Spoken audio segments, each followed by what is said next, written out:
O papo estava tão bom que eu esqueci de lhe avisar do tempo. Pois, Normalmente é 1 hora e mais 1 hora para terminar. Então sim. passou a hora aqui, passou que eu nem percebi os segundos aqui me avisando. Quando me avisou, já cortou na metade. Mas vamos voltar aqui o papo, já indo para a parte. Mas é bom que o papo está ótimo. Sinal que a turma está gostando, todo mundo está participando, na medida do possível. O que perguntou aí, eu já aproveitar, vou interagir com ele, que tem dois frigoríficos lá do Ceará, que são, participa com a gente diretamente. Um é o Pé de Serra, né? E o outro está fechado lá no Ceará, salvo engano, ou pelo menos presta serviço a alguém que abate, né? Então que ele fique à vontade para dizer qual é esse frigorífico, né? Que ele disse que fica a 220 quilômetros do produtor. Falando aqui, como é que está a sua situação hoje? Vocês estão com capacidade ociosa? Vocês podem abater mais? Como é que está a situação hoje do Carneiro do Sul? Hoje o nosso abate, a gente pode abater em torno de 3.600 animais. Nosso abate está em torno de 2.200 hoje. Né? O que a gente considera positivo em função de tudo que a gente está vivendo aí. Nós nos preparamos aí para 1.500 animais de abate.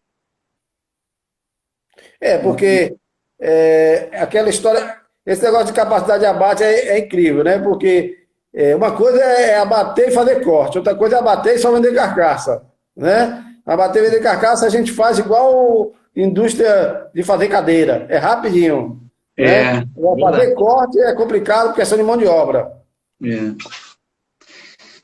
A gente, como eu falei, nós temos 30% ali e, e claro que fazer a carcaça é muito mais rápido, muito melhor. Contente não, né? Mas nós esperávamos uma retração muito maior do mercado aí. A gente está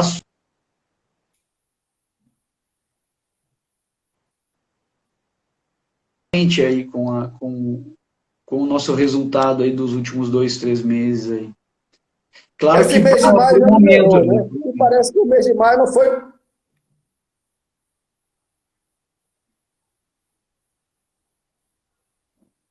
Tá me escutando? Estou te escutando, deu uma cortadinha, mas Foi. voltou. Esse mês de maio não foi um mês de maio tão horrível. Me parece que abril foi um mês realmente de susto, né?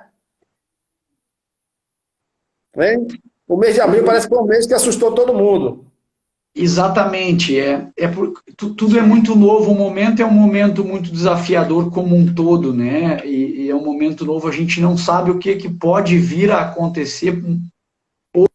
Hoje a gente não sabe o que pode vir, tu imagina há 60 dias atrás, né? Todos nós, eu acho que esperávamos o pior, assim, vamos dizer, né? E,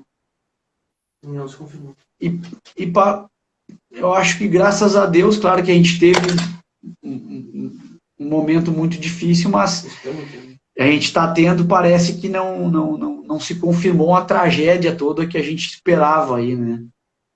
Eu Claro que também imaginava. sempre respeitando todas as pessoas que tiveram de uma forma mais envolvida, né? Ou as empresas também que tiveram mais dificuldade, mas nós esperávamos um pouco mais aí, o desafio um pouco maior. Talvez em função de a gente atender esse varejo, né? Que ele não parou, né? As redes do supermercado e os supermercados não pararam. Alguns amigos que têm indústria, que trabalhavam diretamente no food, esses tiveram um desafio um pouco maior. A nossa linha nosso trabalho que a gente vinha desenvolvendo do food teve uma retração a zero, né? Eu Então, acho que o abril foi o fundo do poço. Né? Eu pensei que abril ia ficar, maio ia ficar, mas maio não. Maio já levantou, e eu acho que a partir daí vai ser, como eu falo, um novo, um renascimento, preservando aquelas demandas que nós tínhamos, né? E um crescente de acordo com esse novo normal. é. Exatamente, é um novo normal. Claro que esse ano, para nós aqui na empresa, nós esperávamos um crescimento em torno de 40%, né, no nosso abate. A gente vinha já com crescimento, chegando em momento de quase que completar a nossa capacidade de produção o ano passado. E nós tínhamos no planejamento que nós íamos chegar perto, em torno de manter um abate de 3 mil animais. Todo o nosso abate são abates comprado, abatido, vendido e distribuído pela nossa empresa, né? Nós pouco terceirizamos o abate, né? Temos um pequeno cliente ali que faz um abate terceirizado.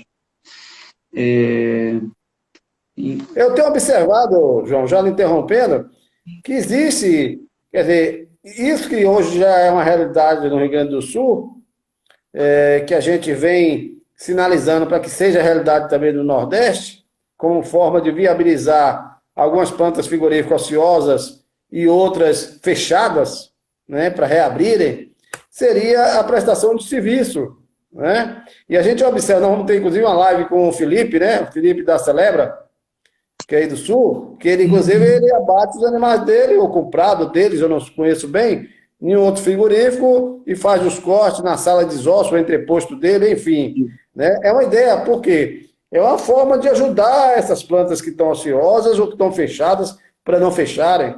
Né? Então, acho que no Sul aí já tem umas 3 ou 4 ou 6 experiências dessa, que eu percebo na prática, que aqui o nordestino tem, porque o nordestino aqui tem a mania, cada um, se brincar, cada um produtor quer ter um frigorífico aqui no Nordeste. Entendeu? Não é bem assim que a banda toca. O grande desafio é a constância, né? Tu manter a constância de produtividade durante os 12 meses do ano, né? Para que tu equalize os teus custos, porque hoje tu tem um frigorífico ovino, dentro das legislações exigidas, requer um mínimo de pessoas na atividade de produção, né? E tu diluir esse custo por poucos animais se torna inviável a operação, né? Então a gente já tem uma situação de que o ovino, basicamente, ele tem pouco peso, né? Então tu vai diluir o teu custo fixo em cima de X quilos de produção, que é pouco, porque é pouco peso, já é um desafio. Agora, se tu tiver muita capacidade ociosa, aí o desafio se torna ainda maior. Né? Exatamente. Eu, quando tinha um frigorífico arrendado, passei 5 anos nessa aventura, né, era só empatando. Meu sócio investidor falava, e aí? Eu digo, empatou, e já era uma grande coisa, porque a gente tinha que ter um ponto de equilíbrio de no mínimo 1.000 cabeças mês, e tinha mês que a gente não matava 1.000 cabeças. Era confusão, quando não era mercado, era matéria-prima, regularidade. E olha que a gente aqui na Bahia, que tem um grande rebanho de ovino, pagando à vista ao produtor para incentivar, enfim, mas era uma dificuldade. Passamos 5 anos nessa vibe, como diz aí, né? Nesse corre-corre. Mas eu lhe aproveito e te pergunto também, já que a gente estava falando aí sobre essa questão da prestação de serviço, que isso me parece que no Sul já é uma realidade, que aqui no Nordeste cada produtor quer ter um frigorífico. Aí no Sul nós vamos, inclusive, ter uma vibe com um produtor que entrou nessa seara. E ele está doido para participar dessa live, que é o Gelson Brosati, salvo engano, aí de Laranjeiras. Foi o primeiro frigorífico com inspeção municipal para bater 20 cabeças por semana. Foi inaugurado com polpa, com festa. O pessoal da Imater do Rio Grande do Sul ajudou digamos, o projeto dessa planta, enfim e tal.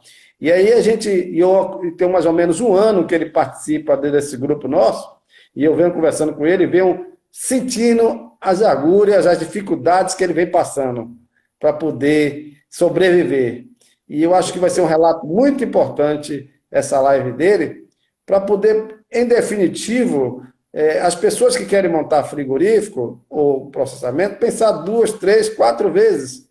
Né? Pode parecer uma coisa muito simples, muito fácil, Mas não é bem assim. Quando não é o custo fixo de um frigorífico, é o mercado. Quando não é o mercado, é os concorrentes. Quer dizer, os concorrentes, aqueles concorrentes sadios e não sadios, de uma concorrência legal, né? E ele faz questão de fazer, eu acho que vai ser um grande, digamos assim, testemunho do que é um produtor sair de ser produtor para ser frigorífico, ainda que pequeno frigorífico, né? O que foi que ele gastou, qual foi a assistência que ele teve, qual foi as dificuldades que ele teve e ainda tem, né? Então, eu acredito que vai ser uma live bacana para mostrar a realidade, porque todo mundo pode achar que só os grandes sobrevivem, ou só os médios, ou que o pequeno não sobrevive, ou que o melhor caminho é o pequeno. Não é bem assim. Não sei se você já ouviu falar nessa experiência aí de Laranjeira, aí no Não, sul. não.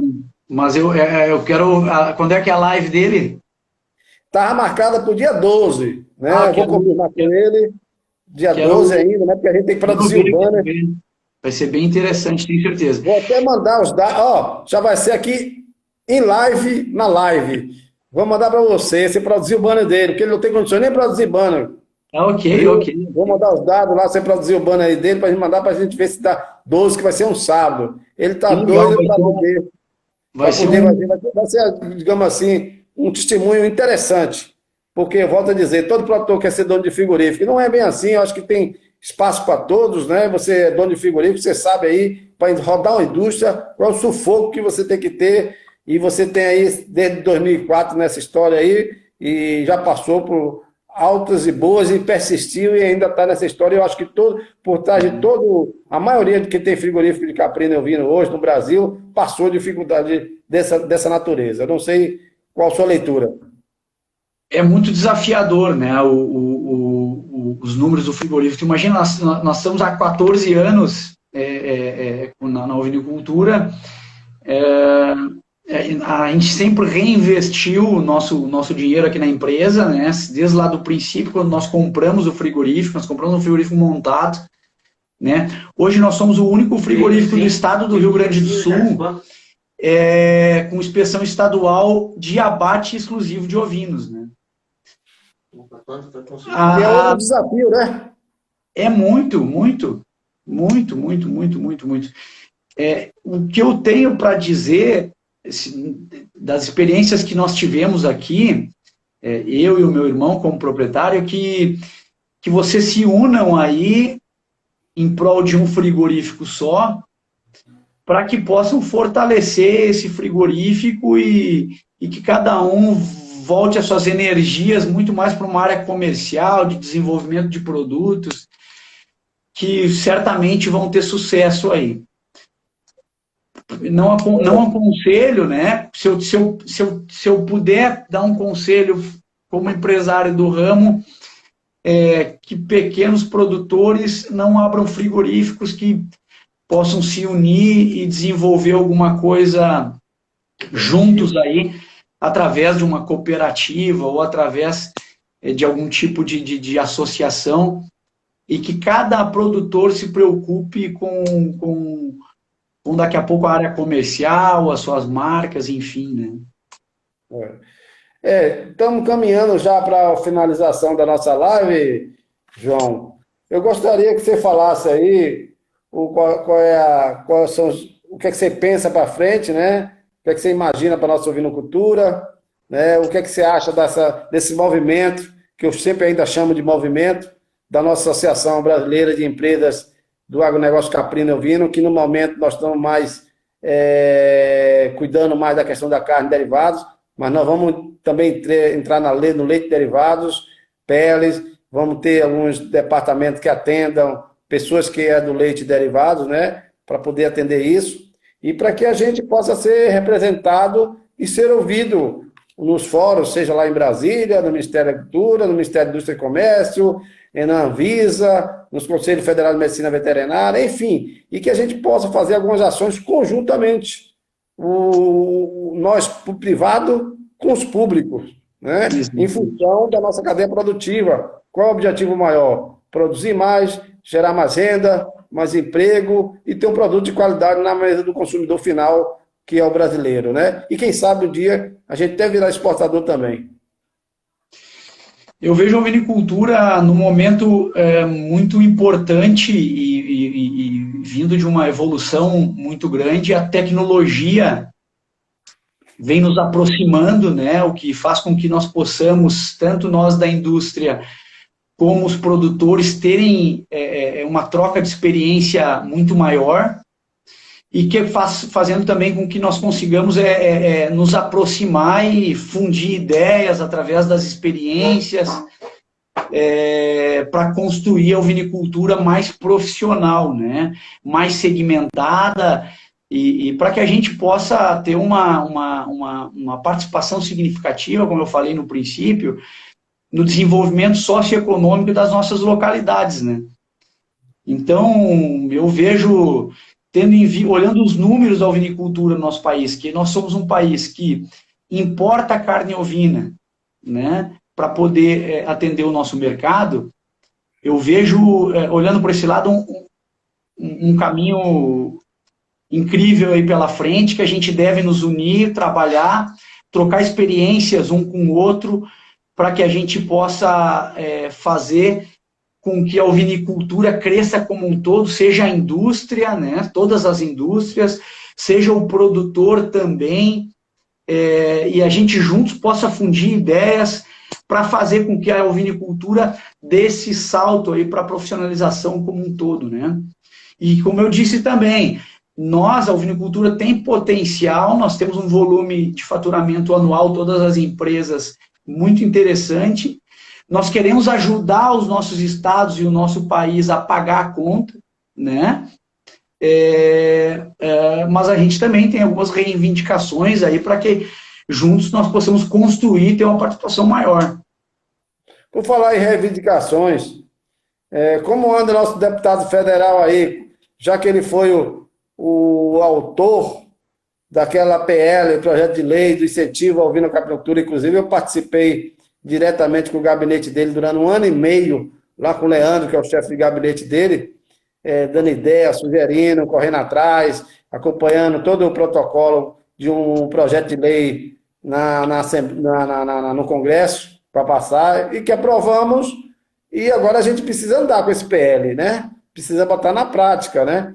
Inclusive vai ser uma das demandas que nós, enquanto Abreaco, vamos fazer com que o nosso amigo o Afonso, né? O que é que agora a lei pode trazer para a gente no bom sentido, né? Nós precisamos agora regulamentar todos aqueles pontos que estão no projeto de lei de incentivo à ovinocultura nacional, precisamos regulamentar, seja a questão da assistência técnica, seja a questão de corte, seja a questão da indústria enquanto investimento, seja a questão do produtor enquanto investimento, precisamos criar planos, que eles chamam agora, né? São os planos e as ações. São os planos e tem um nome que eles chamam lá, para poder isso vir através de recursos, via não só emenda parlamentar, mas emendas carimbadas pelo ministro da Agricultura, pelo MAPA também, e outros ministérios, seja lá da indústria, seja lá da integração, enfim. Então a gente vai discutir isso muito lá em Brasília, né, com os pares, como a gente andar junto com esse PL. Esse PL não pode ficar só no papel, esse projeto de lei. PL não é mais projeto de lei. Essa lei, agora é uma lei. Mais ação e menos diálogo, né? E também é nosso papel, a gente tem que fazer uma meia-culpa, a partir de uma organização do setor, através de produtores e indústria também, nós também buscar o desenvolvimento prático disso tudo, né? O papel é muito bom, mas a prática é que vai mostrar o resultado, né? Eu vi que um amigo ali perguntou quais seriam as reivindicações. As reivindicações, eu acho, da ovinicultura, tanto para a indústria quanto para produtores, é um incentivo através de leis de financiamentos com juro barato, né, para produtores, para a indústria, para que a indústria se modernize, para que a indústria possa crescer também, quem sabe no futuro nós não temos aí os frigoríficos CIF, quem sabe exportando, pagando mais para o produtor, porque é assim que funciona, né? A partir do momento que a indústria tem mais possibilidades de desenvolvimento, e pode vir a buscar novos mercados, consequentemente vai se pagar mais para o produtor, consequentemente vai incentivar também o produtor a criar, né? Então, nós temos hoje no ovino todo o Brasil para atender, né? E se a gente tiver uma visão mais arrojada, mais ampla, a partir do momento que o governo passa a incentivar a vinicultura, daí eu falo vinicultura, eu falo indústria, mas também falo o produtor, através de linhas de financiamento, de isenção de impostos, mesmo que seja por período, para que a indústria possa se alavancar e possa buscar o crescimento, e sim, daí ter uma participação mais intensa no mercado, isso que eu acho importante, né? Que se tenha, né? Que essa participação, e é isso que eu acho importante, que o governo venha entrar com a contrapartida dele, né? Nós estamos aqui querendo trabalhar, não somente porque a ovinicultura ela tem uma coisa que eu falo muito também, nós desenvolvemos um papel econômico a partir da compra e venda de ovinos, socioeconômico a partir de que a gente leva a renda até o campo, mas nós também temos um trabalho sanitário, possibilitando com que no interior, nos lugares com menos acesso, as pessoas tenham possibilidade de comer uma carne inspecionada. Então, nós temos também uma participação na saúde pública, né? Tendo em vista que a vinicultura, aí sim, ela, em alguns lugares, ainda é muito amadora. Então, daí a gente fazendo uma visão mais ampla, o mundo precisa de proteína animal, né? Por que não, no futuro, sermos exportadores de ovinos aqui também? Exatamente. Nós temos todo o Oriente Médio, né? Então, nós temos possibilidades, nós precisamos também vamos fazer uma meia-culpa, nos organizar, e hoje a tecnologia, né, esses movimentos que se tem através dos grupos de WhatsApp, através de associações, de entidades aí que estão aproximando um ao outro, também é importante para que a gente possa fundir ideias, né, através das experiências mais vividas, e fazer disso, trazer resultado, né? E essa associação tudo isso que eu digo, tudo tem viabilidade, né? Eu estou falando através de experiências já vividas, né? Eu vi que o amigo também perguntou questão de halal. Casualmente, amanhã nós temos uma auditoria halal no frigorífico. Nosso frigorífico está se adaptando já ao abate halal para que a gente possa atender a comunidade muçulmana aí no Brasil. Inclusive, no nosso grupo, tem uma certificadora halal, né, que participa do grupo, um pessoal lá de São Paulo, o Mohamed. Pelo nome você vê, Mohamed. Ele, inclusive, esteve na Bahia na última FENAGRO. Já vai aqui agora o convite para você vir para a FENAGRO. Quem sabe nós vamos ter nossa primeira reunião da Associação Brasileira das Empresas de Agronegócio Caprino e Ovino, dos frigoríficos do Brasil, na FENAGRO, em dezembro desse ano, 2020. Vamos tentar a gente fazer esse evento aqui, e essa congregação, um evento não só de reuniões, apesar de que eu quero avançar mais, eu quero avançar antes de dezembro, eu quero que a gente, na associação, a gente possa construir uma pauta de reivindicação para levar a Brasília, né? A gente primeiro unificar nosso discurso, o que é que a gente demanda dentro de uma escala de prioridade, né? Para que a indústria cresça, para que a cadeia produtiva cresça, e todo o seu segmento da cadeia produtiva, né? E já que a indústria está no meio da cadeia, digamos assim, a gente está no antes e depois da porteira. Então, o que é que a gente precisa de apoio do governo para a gente gerar mais renda, mais emprego nesse país e faça-se consumir mais carne de ovino e de caprino no Brasil. Então, a gente vai conversar em breve, aproveitando essa tecnologia hoje, que a gente só existe, eu digo, a associação só existe, que esse movimento só existe por causa da internet, dessas tecnologias virtuais. Senão, não tinha como a gente... Hoje a gente tem gente lá do Acre, tem gente do Piauí, tem de Pernambuco, tem da Bahia, tem do Ceará, você do Rio Grande do Sul, tem lá o Felipe, tem o Márcio lá em São Paulo, tem gente lá no Mato Grosso, tem gente de Minas Gerais, a gente acho que já está em mais de 15 estados do Brasil. né? E cada vez mais essa corrente vai ficando forte e todo mundo vai querendo participar desse movimento. Então, eu não estou querendo esperar dezembro, não, João. Eu estou querendo chegar a Brasília antes de dezembro. Já dezembro já era para a gente fazer digamos assim, uma meia-culpa no sentido do ano. Não meia-culpa, mas no sentido foi o que nós fizemos e o que podemos fazer mais ainda. No sentido, para entrar em 2020, já que esse 2019 foi um ano, já está sendo um ano comprometido e complicado. Né? Mas vamos trabalhar alguma coisa nesse sentido ainda. Então, 2020, para que a gente já avance mais ainda para 2021. Né? E pensar até, como você falou de reivindicações, falou de financiamento, os financiamentos existem, os recursos existem.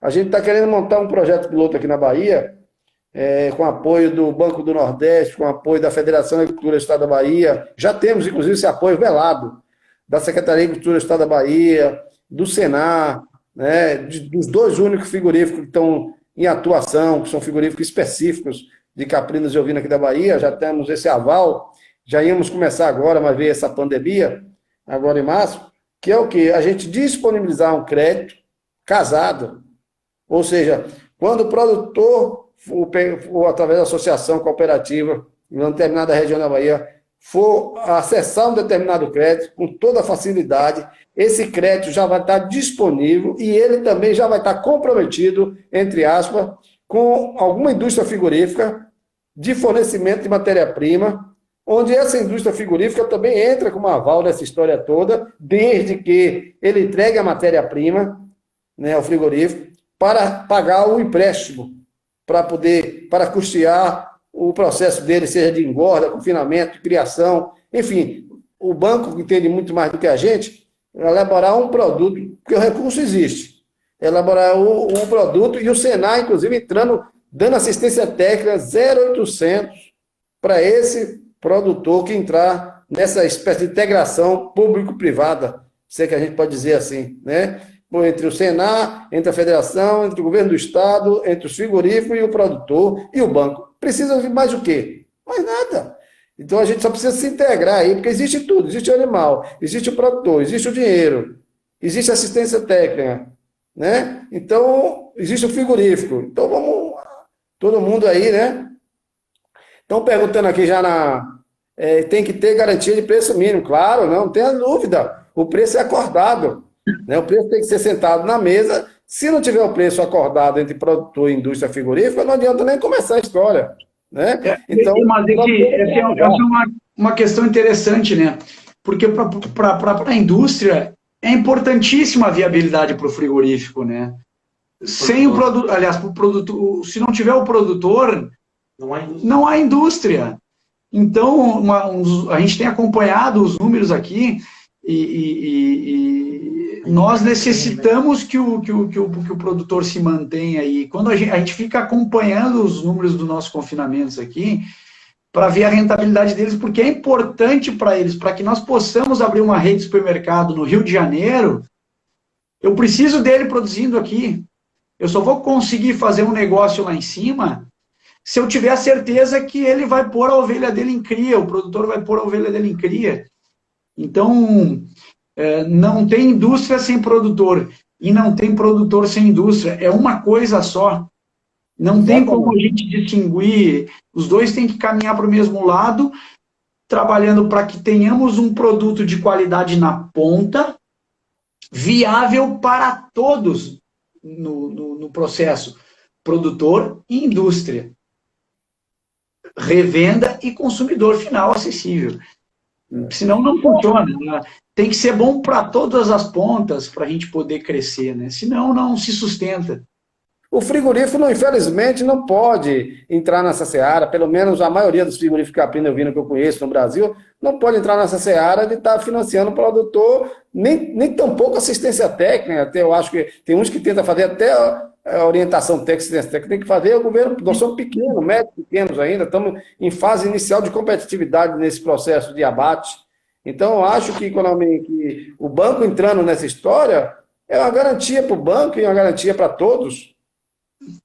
Mas isso tudo através quando eu falo de um programa específico para a ovinicultura, que tem um custeio barato também, né? Porque não é o crédito, né? Nós não estamos falando em crédito, nós estamos falando em crédito viável, né? Para fomento, né? Nós estamos falando em juro baixo, né? Nós estamos falando em trazer daqui a pouco numa situação, até o governo federal, no último governo, ele isentou de PIS e COFINS o ovino, que foi importantíssimo para a ovinicultura, né? Não sei se foi num dos últimos governos que nós tivemos ali. O que foi importante também para a ovinicultura. A gente necessita de condições, né, para que fazer a ovinicultura dar esse salto, né, se alavancar, né, de uma forma profissional, né. Eu também não vejo o problema de o frigorífico ter os programas internos deles, de assistência técnica e até de autofinanciamento para produtores. Eu não vejo como problema isso, bem pelo contrário, eu vejo com bons olhos isso. Mas teria que a indústria teria que ter capacidade financeira para fazer isso, né? Inclusive, João, a gente pode aproveitar, por exemplo, a Bahia, nesse sentido, ela tem uma série de isenções, né? Aqui na Bahia, e o Rio Grande do Sul poderia acompanhar e deve acompanhar nesse sentido, o agricultor, o caprinocultor, ele faz parte da agricultura familiar, o caprino-ovinocultor, e por isso tem isenção. O ICMS aqui é isento, não existe ICMS para ovino e caprino aqui na Bahia, entendeu? É isso. Então, agora a gente tem que pegar experiências de alguns estados com outros e tentar equalizar, equacionar, de forma que todos fiquem de uma mesma, né, no mesmo patamar de competitividade. Então, a gente tem que ver essa história de PIS, COFINS, ICMS, todo esse tributo, para a gente zerar isso aí, zerar para que todos possam ter competitividade. E daqui a pouco zera por um período para que os estados e o governo federal, talvez zera por um período para que a indústria e os produtores, para que a gente possa dar para que a gente possa evoluir, dar um passo à frente na ovinicultura, né? Para que talvez no futuro seja a ovinicultura para produtores, indústria e para o governo de uma forma mais rentável, né? Qualquer empresa funciona assim, se investe para depois se extrair os lucros, né? Não, e mesmo nos países uma discussão bem ampla aí, né? E até os países ricos, vez por outra, fazem isso. Protege o seu mercado, porque ele acha que é um mercado que gera renda e emprego, até dividendos eleitorais, né? E acho que deve proteger para ele criar competitividade, ele criar pernas para avançar, né? É a história da importação que a gente observa do Uruguai, né? Então, amanhã ou depois, não sou contra vir nada do Uruguai para o Brasil, mas como nós estamos no Mercosul e a indústria uruguaia é mais competitiva do que a gente, então a gente reconhece que a ovinocultura do Uruguai é mais competitiva do que a gente. Então, se a gente reconhece, o nosso mercado ele pode ser, sim, protegido, enquanto a gente cria essa tal competitividade. Existem ferramentas, instrumentos no comércio exterior que possibilita esse tipo de intervenção. Ou seja, então o Uruguai vem para aqui, tudo bem, ele vem. Então ele tem uma cota de colocar aqui 100 toneladas ano. Ou então ele vai pagar por cada tonelada que entrar X reais. E esse X reais vai para um fundo de desenvolvimento da ovinocultura nacional. Mas veja bem, veja bem, a carne uruguaia não nos atrapalha.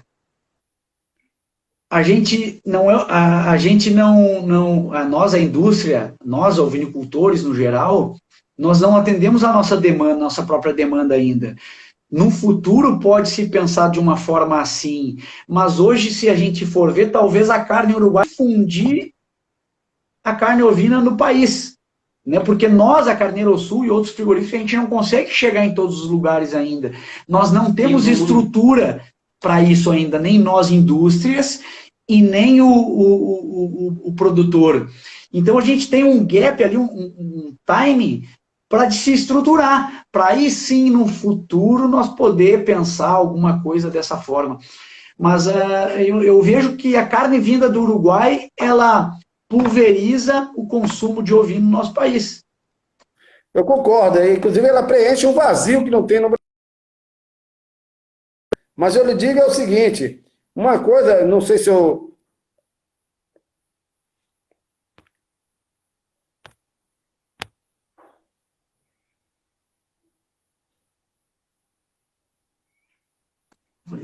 Deu uma fugidinha aí.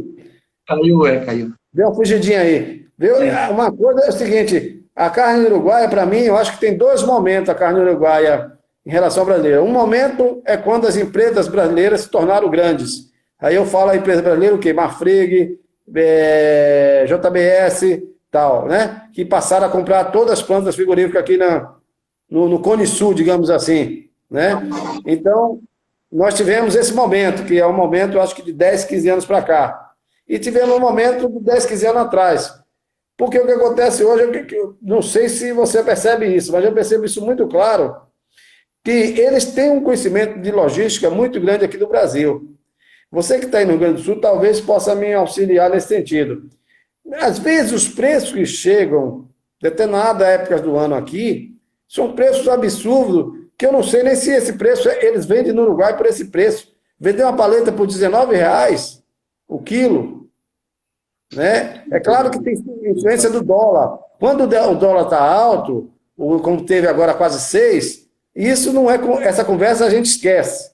Mas quando o dólar está em patamar sustentável, quando estava dólar em patamar de R$4, R$3,80, no máximo R$4,20, isso a gente sentia no pé, né? Em pagar o animal ao produtor de 15 a 18 reais, o que você chama aí de 7, 8 reais o quilo vivo, digamos assim, e ele vender na churrascaria de 19 reais, porque está faltando 6 meses para vencer em um período de validade de 3 anos, como se fosse uma desova de costela e paleta aqui no Brasil.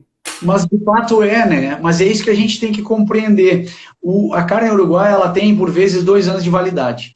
Então, eles matam sempre em safra, matam nessa safra, né? Eles sempre têm uma safra guardada como estoque regulador. A carne que vai vir para o Brasil é a carne que não teve padrão europeu ou padrão dos Estados Unidos e que ela está sobrando no Uruguai. Eles desovam aqui no Rio Grande do Sul. Aí eu vou fazer uma autocrítica de novo para nós. Nós temos que desenvolver um produto e trabalhar para isso, junto a tudo. Eu não vejo um produto com 2 anos de fabricação que vem para cá com 6 meses de validade sendo competitivo com todos nós aqui do Brasil, né? Seja o frigorífico do Gaúcho ou o frigorífico do Rio Grande do Sul. Eu acho que a gente deve demonstrar para o nosso cliente, trabalhar no cliente final, para que ele compreenda realmente o produto que ele está consumindo, né? Ô, João, então, mas isso aí, João, tem uma lei. A lei disso se chama dumping, o antidumping. Ou seja, você não pode vender em outro país mais barato do que o seu país de origem. Você não pode, independe, não importa, porque está sobrando muito, ou por questão de safra, isso é proibido. Você está entendendo? Isso é proibido, não pode fazer, porque você está sendo desleal no comércio exterior. Né? Como é que porque eu tenho muito estoque, por questão de safra, ou por questão de armazenagem, aí eu devo estar faltando 6 meses de validade, e meu vizinho é Brasil, eu faço parte do Mercosul, não pago imposto nenhum, porque faço parte de um mercado comum, então vou jogar tudo lá para desovar tudo. Só que você prejudica, em um determinado momento, é um período curto, de 2, 3, 4 meses, você prejudica aquele mercado, de uma certa maneira. Você entendeu? Isso é proibido. Não, sem dúvida, sem dúvida. Internacional. Sem dúvida. É nesse sentido que eu falo. Eu acho até que o Uruguai, dentro de uma política correta de negócio, ele é favorável, ele faz um bem servir ao Brasil, atendendo toda a demanda de pessoas que querem comer a carne ovina. É claro que cabe a nós, indústria, distribuidores, comerciantes, mostrar que o nosso produto é melhor por isso e por aquilo, e que a gente tem uma grande vantagem em relação a eles, porque nós estamos próximos do nosso cliente todas as semanas durante o ano. Eles não, eles aparecem e desaparecem. Aparecem por questão de logística, por questão de produto, por questão de matéria-prima, e quando aparece, só aparece com 3, 4 produtos, não aparece com 10, 15 produtos que nós temos disponível. Está entendendo? Então, o que eu acho errado é a forma, eles se aproveitam do Mercosul, e se aproveitam e jogam, desova tudo, porque o Uruguai é pequeno, mano. A população do Uruguai é a mesma população dos animais de lá, 3 milhões, sei lá, 4 milhões de pessoas. É a mesma população, ninguém vai consumir carneiro tanto assim lá no Uruguai, não. E me parece que a ovinocultura de lá sempre teve um histórico de exportação. Nunca foi de atender o mercado interno por si só. A pecuária do Uruguai é uma pecuária muito organizada, né? Assim como o Brasil é um país industrial, o Uruguai é um país totalmente agropecuário, né? Não, pecuário. Então, e muito mais pecuário ainda. Eu acho que eu compreendo, te dou razão em tudo isso, mas eu acho que a gente tem aí também uma oportunidade de aprender, né? E aprender e compreender com eles. Assim como eles talvez nos atrapalhem, vamos dizer assim, mas eu acho que a gente tem um aprendizado muito grande com a gente tem a oportunidade de aprender muito com a ovinicultura uruguaia. Talvez a gente não extraia ainda tudo que eles têm para todo o conhecimento que eles têm a nós. A gente talvez poderíamos estar mais avançado se a gente prestasse mais atenção no que eles fazem, porque eles são um case de sucesso na ovinicultura na América Latina e na pecuária como um todo, né? Eu te dou razão em tudo, mas eu acho que a gente tem que olhar para dentro. Eu acho que a gente tem que olhar para dentro, a gente tem que olhar para eles só para pegar as coisas boas que eles têm lá, a forma que eles se comunicam entre eles, a forma que eles desenvolvem a vinicultura lá, a relação que eles têm também com os frigoríficos, né? Importante também, e poder extrair esse conhecimento de alguma forma para a nossa cultura aqui do Brasil. E avançar, né? Em outro momento a gente até pode falar em qualquer tipo de barreira, mas imagina, nós temos um Brasil inteiro para vender, cara. Todos os frigoríficos aqui, seja ele do norte ou aqui do sul, nós temos um Brasil inteiro para atender. Tenho certeza que se a gente fizer um bom trabalho na gôndola do supermercado, tenho certeza que o consumidor do Brasil vai consumir a carne local. E nós já estamos fazendo, diga-se de passagem, viu? A gente já está fazendo um trabalho de casa, que não existia coisa de 10, 15 anos atrás, e hoje já existe produto inspecionado, como você viu, aquela menina no Acre já fazendo. Lindo trabalho. Fazendo. Na região sudeste está sendo feito, na região sul sendo feito, na região centro-oeste também sendo feito. Nós já estamos trilhando esse caminhozinho de asfalto, né? Já estamos saindo do chão para o asfalto. Só precisamos imprimir velocidade e competitividade nessa história, né? Eu acho que a gente está no caminho, né? Essa troca de experiência que a gente passa a ter com a facilidade, como tu já falaste, da tecnologia, de a gente poder trocar experiências aqui, e aí, através disso, traçar um caminho da ovinicultura para o futuro, isso é incrível. Eu vejo a ovinicultura no futuro muito estável aí e cheio de possibilidade de crescimento, né? E a própria conexão entre nós, entre as indústrias, seja do norte ou do sul, também pode vir a fazer negócio entre si para que possam também ter um desenvolvimento econômico melhor e uma estabilidade melhor em determinados períodos. A gente está no caminho certo aí. Eu vejo a ovinicultura caminhando para um lado onde os projetos que nós desenvolvermos todos, através de associações ou entidades, enfim, a gente tem que acompanhar a efetividade deles, né? E a busca do resultado, que todo mundo vive de resultado, a gente vive de resultado, né? Com certeza.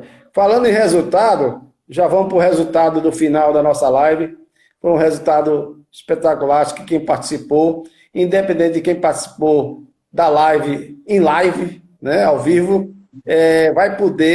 vai estar gravada no nosso Instagram, como a gente está gravando toda, a primeira parte, que foi aquela que interrompeu, foi a primeira, essa que a gente vai salvar como segunda parte, né? E espero, João, contar com você no nosso movimento da associação. Nós vamos em breve organizar um Zoom aí, uma videoconferência entre a gente, né? Esse primeiro momento é um momento de nós conhecermos e do Brasil conhecer a gente, né? Exato. Saber onde a gente está, que a gente está fazendo alguma coisa no Rio Grande do Sul, que a gente está fazendo alguma coisa em Pernambuco, que a gente está fazendo alguma coisa na Bahia, que a gente está fazendo alguma coisa no Acre, no Piauí, no Ceará, no Mato Grosso, entendeu? E esse é o momento da gente mostrar a nossa cara. Então, a gente está aproveitando esse momento de pandemia, momento que todo mundo tem tempo agora, antes que todo mundo na correria, agora todo mundo tem um tempinho. né, para poder assistir. E eu acredito que esse novo normal, as lives vão continuar. É uma forma prática, importante e real, para não dizer virtual, de se ouvir em algum momento, gravado ou ao vivo, as conversas e aprender alguma coisa com as pessoas, né? Eu me perguntar aqui a data da live do frigorífico Laranjeira. Tudo indica que é 12, parece que é um dia de sábado, mas eu tenho que bater o martelo com ele amanhã.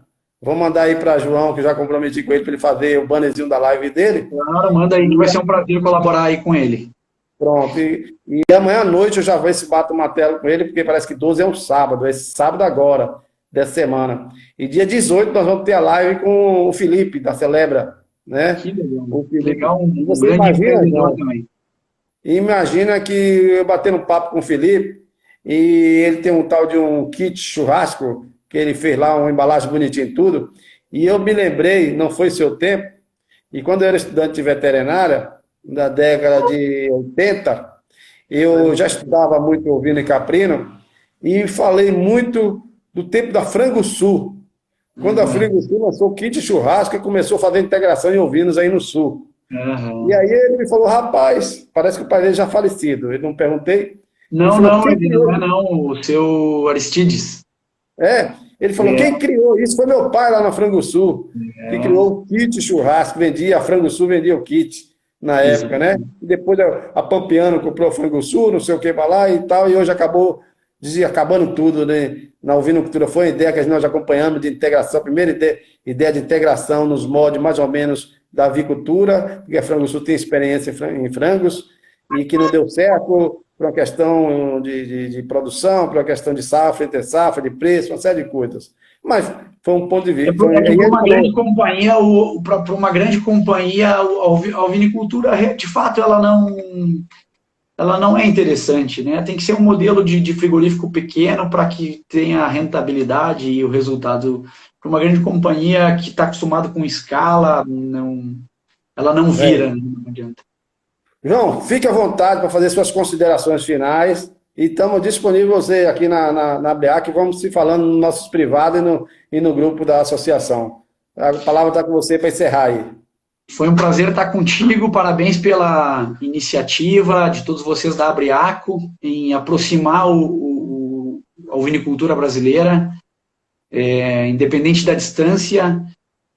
Um prazer enorme estar aqui contando um pouco da nossa história, das nossas experiências. Quero dizer que estou à disposição de vocês, da associação, mas também à disposição de produtores, também da indústria, que queira trocar alguma experiência comigo e com o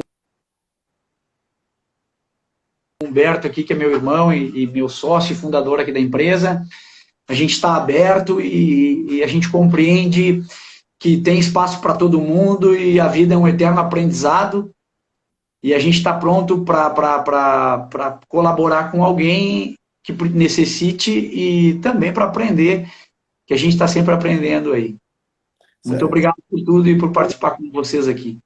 Quem agradece sou eu. Lembrando que só tem 2 estados no Brasil que ainda não conheço, que é Santa Catarina e Rio Grande do Sul. Quem sabe uma hora a gente está indo para aí, né? É meu convidado, cara. E vem no inverno para... Você vai matar de frio, sou friorento. Não, rapaz, aí tem que viver novas experiências, pô. Eu já fui convidado aí para... Tomar um bom já fui vinho convidado aqui. aí para essa festa aí de Santana do Livramento com Rivera, lá no Uruguai, uma festa que tem isso, não sei se você já viu, os assadores de churrasco de ovinos e etc e tal. Tem. Mas eu quero que tu venha no inverno para te ver o que é o Pampa Gaúcho e o Minuano soprando. Vixe Maria, vai quebrar minhas costelas. Um abraço, boa noite. Vou te enrolar num pala aí. Não vai passar frio, fica tranquilo. Tá bom. Boa noite, um abraço. Um abraço, boa noite a todos.